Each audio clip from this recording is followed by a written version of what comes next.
Is that right? That's great. Yeah, beautifully put. Yeah, if only we could stop the stream of other things that we think we are. Now, there's the problem. Yes. Yes.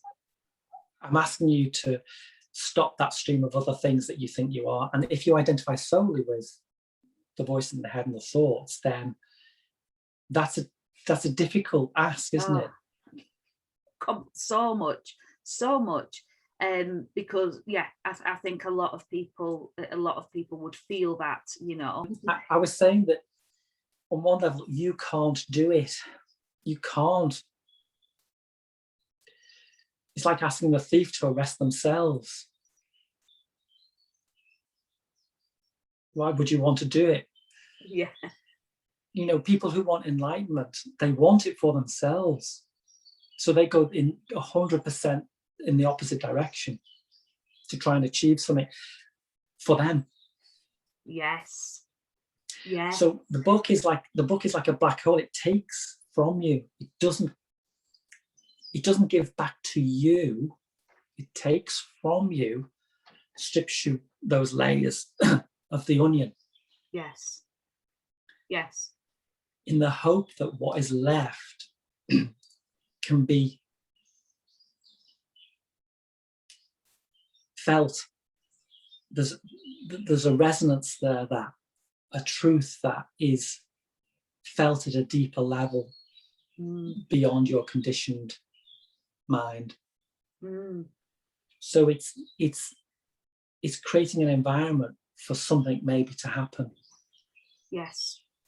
Yeah. And that was one of my questions that I'd written down, and I haven't asked any of them because we've just had a conversation instead, which is just how it's worked out, which is great. I think sometimes when people see a book like this, or with a title like that, they might assume that it's trying to teach them something, or it's religious, or it's trying to give them, you know, like the self-help book industry, which, you know, if you do this, you will then be this sensational, amazing person who never has an issue again in the whole entire life. Yeah. But that isn't what this is. It's not a self-help book. To help yourself would be in the opposite direction. I'm pointing to the illusion of that self. Yes. So I wouldn't want to help it. Yeah. Add to its trickery and its knowledge so that it can work out how to make life easier for you. Ironically, life can become easier, but if that's the goal, if that's the egoic self wanting that, it's not going to work for you. Yes. Yeah. So this book is about the illusion of yourself. Yes. And in this book, we'll talk for about another 5 minutes, if that's all right, Colin. Sure, yeah. Just if anyone's watching, there's about another 5, or if anybody watches this, is about another 5 minutes. This is something that I wanted to ask as well, because I think some people will think of ego. When they think of ego, they think of somebody who's a bit full of herself. Or they think of, I don't know, psychology that we got taught at school, where Freud talked about id ego and superego. So in this, when you talk about a dropping of the ego, or a fading away of the ego, can you just tell people what that means? What do you mean when you say ego? Yeah, I mean you. The idea of me. Anything that connects to your sense of being an individual. Yes. That could be charity work, joy, happiness. Yes. Sadness, grief, loss, anything and everything. Perfect. So that taps straight into something else I wanted to ask you, and I'm aware, Colin, this is really hard to ask this is really hard to answer in like oh, well, this is what it means. You know, let's just put that out there in a couple of minutes. But you talk about in this book the concept of no self. That a self, an individual self who is X, Y, or Z, isn't where this is pointing to. So can you say a little bit about that? What people might say, what do you mean there's no self? Which I have said to you in the past. What do you mean? Of course there's a self. So can you say a little bit about that? Sure, yeah. Okay, so I'm trying to point to something that is not nameable and is unknowable. And I'm trying to describe something that is indescribable. So I'll put those out there first. So I was saying it's unnameable and unknowable and indescribable. Nevertheless, I've tried to write a book on it. As the Tao Te Ching says at the beginning, the eternal, the truth that is eternal and nameable is not the eternal and nameable truth. And then it goes on for 81 chapters to try and name that thing.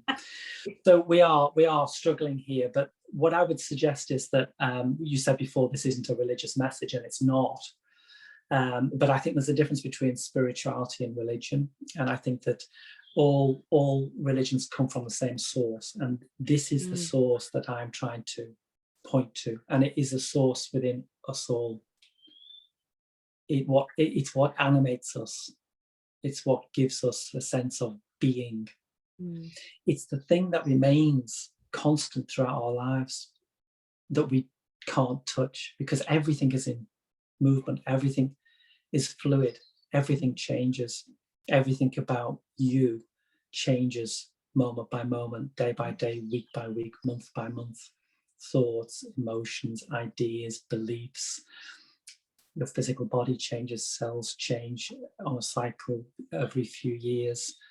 The people in your life come and go. There's no consistency or constant, but nevertheless, we all believe there is something the same within us that was the same when we were 5, that is the same now, that will be the same tomorrow, that makes us who we are. But it isn't a thing, it isn't nameable. It's a constant, let's call it the source. And that source manifests through human beings, and it's the same source. So if I may talk about the illusion of the self, I'm not saying for 1 minute that your experiences are unreal, that what's happened to you hasn't happened to you, and that those memories are very real and have affected you, and that you aren't, in that sense, an individual person with your own history and your own feelings, and the people that you love, and that they know you as Julie. I'm not denying that as unreal, but it is illusionary in the sense that the wave on the ocean is illusionary in its separateness. So the ocean wave is identifiable. The waves are separate in a sense. They each have a different form. They have a birth, a movement, and then they return. But it doesn't make sense to look at the waves as separate entities. They are the ocean. They can't be separate from the ocean. And so this message is, again, trying to drop deeper into that ocean, which holds all the waves, all the separate forms. And there's a beautiful section in the book about that where you talk about the waves and the ocean and it not being separate. And it, you know, when you say it like that, or you read something like that, you can't, there aren't even words really to say that how that can really profoundly impact you in the moment that you read it. And you can't ask for that. You can't explain what that is. I can't explain what that is, but it's almost like when I read this book, or when I was reading this book, it's almost like you know it, but it's somebody said it, and they've said it in a way that's so simple, but and it is so simple. Like when you just say there that the wave isn't separate from the ocean. Of course it's not. Everybody will, you know, can say, well, of course you can't separate the wave from the ocean because it's part of it. And it ties back to what you were saying earlier, that kind of, you're the sky that houses the clouds. You're the ocean that that has these waves within it.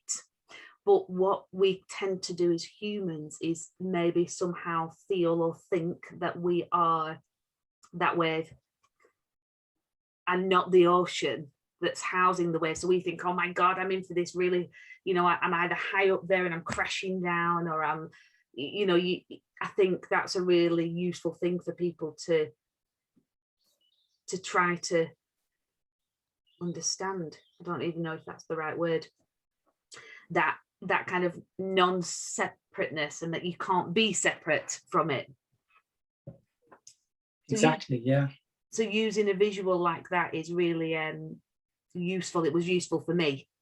Well, I use metaphor and analogy throughout the book, and the ocean, the waves isn't mine. You know, that's been around for years and years and years, and it's a very good one. But I use multiple analogies, some from ancient ideas and some of my own throughout the book, because then a spark from the known can ignite the unknown.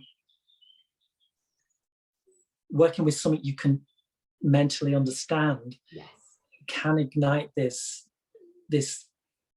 deeper sense of truth, the distant chime that says, yeah, there is something true about this at a deeper level, and it's not intellectually understandable. It's not knowledge that can be passed on. Otherwise, this interview would have lasted 10 seconds. I'd have just written it down and put it on the screen, wouldn't I? Yeah. So thought is the only tool we have to understand this. Yeah. And it's the wrong tool. Yes. Yeah. So we try with thought and with knowledge to then bridge this gap and enter that freedom of the flow of life. Yeah. And when you're there, the thoughts just become helpful rather than unhelpful. You know, you don't lose your accumulated knowledge. You don't lose your temperament, the way you are, who you are, your likes and dislikes. You know, the Colin-ness of Colin is still there. It can't be anything other than that. But at the same time, there's a freedom that doesn't that freedom isn't restricted by that built-up persona over the years. So the message is flavored by who I am, just as any of the teachers in the past or the current teachers now have their own way of expressing this. Yes. Yeah.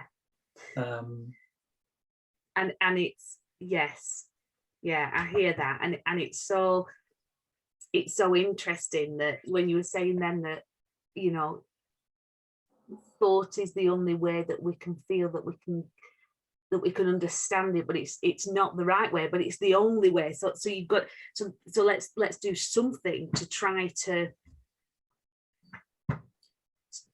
make this easier, or to try and let people kind of hook into, that's what it is, or, you know, yeah, I get that, or I feel that. Well, let's do something, or let's do nothing. I mean, you know, there are a lot of people out there who don't write books, who are in this space. Yes. You know, and live it in their lives. And when you meet people, there is a sense when they are meeting you in present moment awareness that you just know you're cutting through all the games. It's quite surprising and exciting. You know, I find it in work, in meetings now, in team meetings. I love team meetings. To just bring a presence into that environment and meet people without the role-playing games that makes life so tiresome, so difficult. You said before, life becomes a lot easier when you're living from that source. Yes. Yeah. And it's, definitely. And I think people can resonate a lot would be able to resonate a lot with that, with the kind of game playing pretense of it all. of life, of a lot of life, you know, for people. And when you don't do that, or you meet somebody who isn't doing that, it's like the best thing ever. It's like the best thing ever.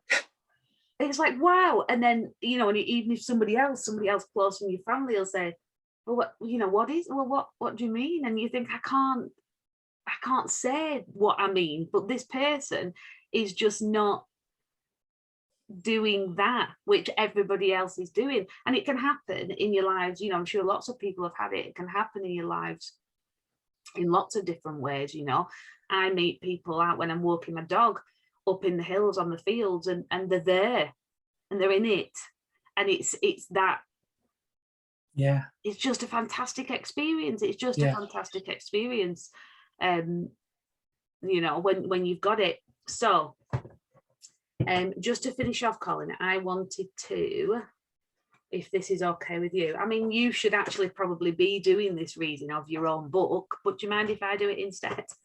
Yeah, of course, yeah. Can I read something that was so profound for me when I read this? And it was just, you know, I'm not going to read the whole thing, but I'm going to give a little flavour of it and then say, because I think this really encapsulates this for me, this kind of whole thing, this whole book. So in this book, Colin, in this section, Colin's talking about conscious awareness, and he's talking about the tide and the ocean and the harbour and the walls and all different types of sailing, really, using a sailing analogy here. And the bit that I absolutely love in this is this part of this book. So let me just read a little bit out, because this is a flavour. I'm only going to read a paragraph called of what you will be reading if you get this book and have a look. So, the natural inclination is to stay with the safety of the known. However, as the ocean beckons, you'll begin to realise the vessel is at home there, and start to sense its affinity with the sea as it rises and falls effortlessly with the swells. The movement you experience as the vessel cuts through the water gives a sense of freedom you have never experienced, which is just what you were talking about before. And with the wind in your face and the sea air filling your senses, you feel more truly alive than ever before. Allowing the vessel to be what it was meant to be and fulfill its natural function is liberating, and you'll smile as you realise worries about your ability to sail were totally unfounded. This is what you were born for. Feeling at one with both vessel and ocean, you realise the safety of the harbour was a prison you created for yourself, and for the first time in your life, you taste real freedom. I mean, I can feel emotion reading that for the 100th time. You know, I've read that this is always near or around me in my life. That is so powerful for people to read. It's so powerful, and it touches on so many things for me, you know, and this is why I wanted to do this, because if this is happening for me, how many more people could this happen for if they read this, or if they know this, or if they're kind of pointed in this direction? So thank you, Colin, for writing such a brilliant book that hopefully will reach a lot of people. Well, thanks for the chat. It was wonderful as ever. I always love talking to you. This is a strange format, but I enjoyed it immensely. Yeah, with the freezing in and out. But you know what? That happens, doesn't it? You know, it happens in life, and you know, we'll sort that out. I'll try and do it so it's not as. But if it is, then it is. People will still watch, hopefully. Sure. So yeah, thank you very much, Col, for taking the time to chat to me about this. I really appreciate it. I think it's helped I always like, when I read something, to hear what the author has to say about it. Obviously they've said it all in a book, but what I mean is I like listening to the author talk about it as well. I think I like it. Well, I enjoyed the conversations and the questions, and hopefully people will enjoy the answers. And you know, they're not my answers, they're just answers that are coming to me, so to speak. And that idea of meeting someone, you know, in nature, going for a walk with their dog, and you have that beingness in that moment.